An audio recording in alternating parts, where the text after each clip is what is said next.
आज के इस वीडियो में हम च्यवनप्राश अवलेह निर्माण के बारे में चर्चा करेंगे। तो इस विषय के अंतर्गत हम च्यवनप्राश के घटक द्रव्य, च्यवनप्राश के निर्माण विधि, इसके उपयोग और इसकी मात्रा के बारे में चर्चा करेंगे। तो इन सभी विषयों को अच्छे से जानने और समझने के लिए वीडियो को अंत तक जरूर देखिएगा। च्यवनप्राश अवलेह निर्माण विषय के अंतर्गत सबसे पहले यहाँ पर आचार्य चरक के द्वारा लिखा गया श्लोक दिया गया है।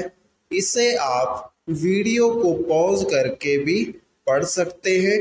इसी दिए गए श्लोक के अनुसार ही च्यवनप्राश निर्माण विधि की व्याख्या आगे लिखी गई है, जिसमें सबसे पहला भाग च्यवनप्राश अवलेह के घटक द्रव्यों का लिखा गया है। घटक द्रव्यों के अंतर्गत सबसे पहली सूची क्वाथ द्रव्यों की दी गई है, जिनकी कुल संख्या 36 है। तो इन क्वाथ द्रव्यों के अंतर्गत बिल्व मूल तवक, अग्निमंत मूल तवक, सोनापाठा मूल तवक, गंभारी मूल तवक, पाठल मूल तवक, बला मूल, शालपर्णी, प्रश्नपर्णी, मुदकपर्णी, माशपर्णी, पिपली बड़ी, गोखरू छोटा, छोटी कटेरी, बड़ी कटेरी, काकड़ा श्रृंगी, भूमि आमला, मुनक्का, जीवंती, पुष्कर मूल, अगर, हरड़ बड़ी, गिलोय, रिद्दी,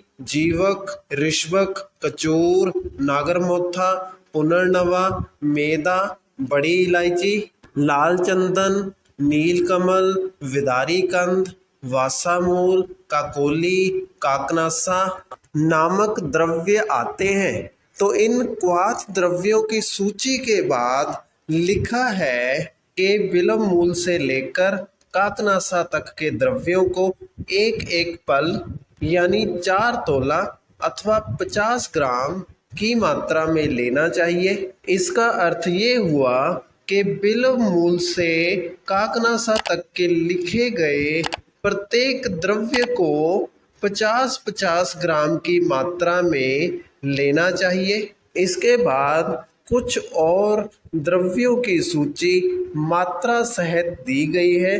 तो इसमें सबसे पहले क्वाथ निर्माणार्थ जल 1 द्रोण या 13 लीटर लेने को लिखा गया है। देसी आंवला, जिसकी मात्रा 500 नग या लगभग 6 किलोग्राम बताई गई है। इसके बाद गोघृत की मात्रा 6 पल या लगभग 300 ग्राम है। तिल तेल की मात्रा 6 पल या लगभग 300 ग्राम है। चीनी की मात्रा आधा तुला या 2.5 किलोग्राम है। इसके बाद अंत में शहद की मात्रा 6 पल या लगभग 300 ग्राम है। इसके बाद अगला हेडिंग च्यवनप्राश के प्रक्षेप द्रव्यों का लिखा है। इन प्रक्षेप द्रव्यों की सूची में वंशलोचन, पिपली, दालचीनी, छोटी इलायची, तेजपत्तर, नागकेसर निश्चित मात्रा के अनुसार लिखे गए हैं। इन प्रक्षेप द्रव्यों में वंशलोचन की मात्रा 4 पल या 200 ग्राम है। पिपली की मात्रा 2 पल या 100 ग्राम है। दालचीनी, छोटी इलायची, तेजपत्तर, नागकेसर इन सभी द्रव्यों की मात्रा 1-1 पल अर्थात 50-50 ग्राम बताई गई है। इसके बाद अगला हेडिंग अष्टवर्ग के प्रतिनिधि द्रव्यों का दिया गया है, जिसमें सबसे पहले अष्टवर्गों का नाम लिखा है, जिसमें मेदा, महामेदा, काकोली, क्षीर काकोली, रिद्दी, वृद्धि, जीवक, ऋषवक अष्टवर्ग के अंतर्गत आते हैं। इसके बाद अष्टवर्ग के प्रतिनिधि द्रव्यों से संबंधित श्लोक लिखा गया है। इसी श्लोक के बाद अष्टवर्ग के प्रतिनिधि द्रव्यों की सूची दी गई है।